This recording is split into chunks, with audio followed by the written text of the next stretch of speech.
kita semua pasti pernah gagal. Kita berusaha sekuat mungkin, lalu di satu titik, semua yang kita korbankan terasa percuma. Tapi masalahnya bukan di kegagalannya.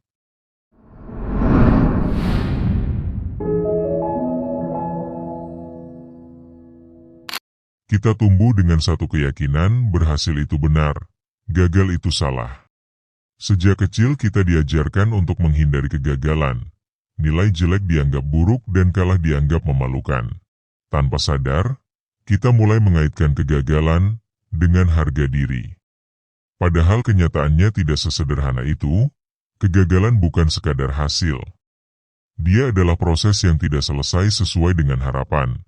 Namun kebanyakan orang jarang melihatnya seperti itu. Sebenarnya kita tidak takut gagal karena hasilnya. Tapi kita hanya takut pada arti yang diberikan setelahnya. Takut dianggap tidak cukup baik, takut terlihat lemah dan takut dibandingkan.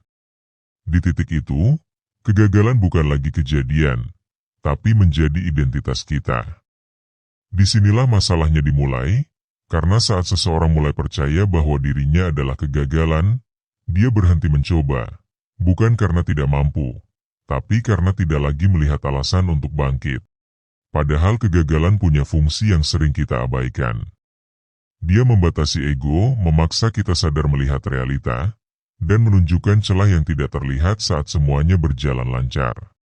Tanpa kegagalan manusia tidak akan belajar, dia hanya akan mengulangi hal yang sama, tanpa pernah benar-benar memahaminya. Di balik kegagalan juga menguji satu hal yang jarang disadari, yaitu niat. Apakah kita benar-benar menginginkan sesuatu, atau hanya ingin hasilnya saja?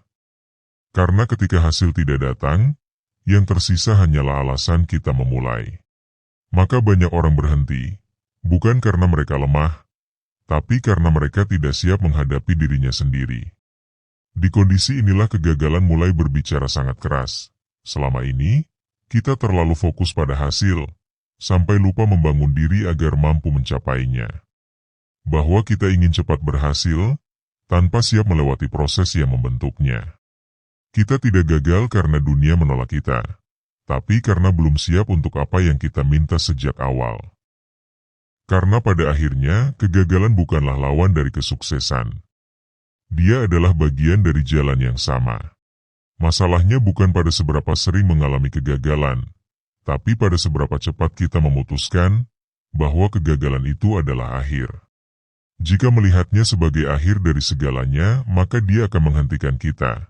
Tapi jika melihatnya sebagai cermin, dia akan menunjukkan siapa kita sebenarnya.